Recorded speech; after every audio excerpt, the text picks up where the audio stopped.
The Brooklyn Bridge is one of the most iconic landmarks in New York. And today, parents, students, and teachers plan to march across the bridge to show support for New York City's charter schools. Joining us now is Morty Ballin, founder and CEO of Explore Schools in Brooklyn, New York, and Charles, a parent of a fifth grader at Explore Schools. So hello to both of you. Thanks for joining us. And Morty, why don't you start off by telling us about this march today? Your group actually decided to close the schools for the day. So actually our schools are open with our students and our teachers, but we did invite our families from our 4 schools serving 1,600 students to march today because it's just so important to show the thousands of parents who care deeply about having an outstanding public education option in New York City.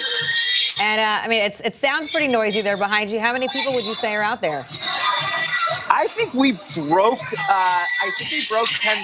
It's a slam dunk if we hit 12,000, and it looked like we're getting to that number. And Simone, you know, for you as a parent, why is it that you want to be part of this? I definitely want to be part of it to support the charter schools, to support Explore.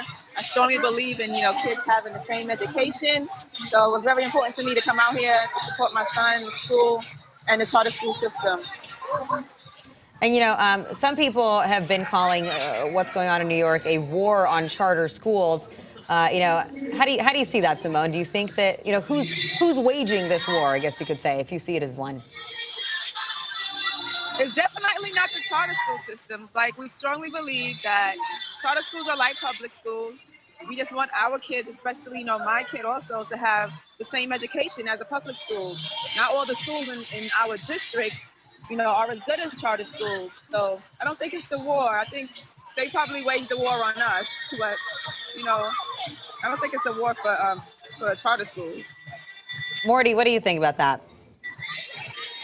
I just think parents in New York City, like across the country, deserve an outstanding public school. And charter schools are a way for parents to say, the only neighborhood school that I am relegated to is not good enough. And a charter school is an option, and I deserve to have an option.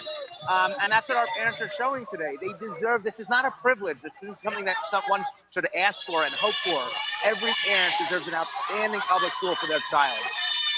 And so finally, Morty, what's your message to Mayoral frontrunner Bill de Blasio, who actually wants to end tax breaks and co-location for charters? Yeah, I mean, my message to whoever the next mayor is that we have more than 10,000 parents out here today saying we deserve to have a choice for where my child goes to school. And I want whoever the next mayor is to listen to that strong voice so that we can continue providing parents with the options they deserve. Let me just show a tweet from Stephen Farrell from the New York Times earlier today. He wrote, "Charter school march crosses Brooklyn Bridge chanting, 'Don't charge us rent. We're the 99%. Simone, do you see this as a 99 versus 1% type of story? No, I just see it as that they should be fair. Like, they don't charge public schools rent, so why should they charge charter schools rent? It's the same, they're getting the same education. Kids are going to the exact same school, so we shouldn't be charged rent just because we're charter schools. It's a public school." All right, Morty and Simone, I want to thank you both for joining me today. And up next, we've got the top trending stories on the Huffington Post.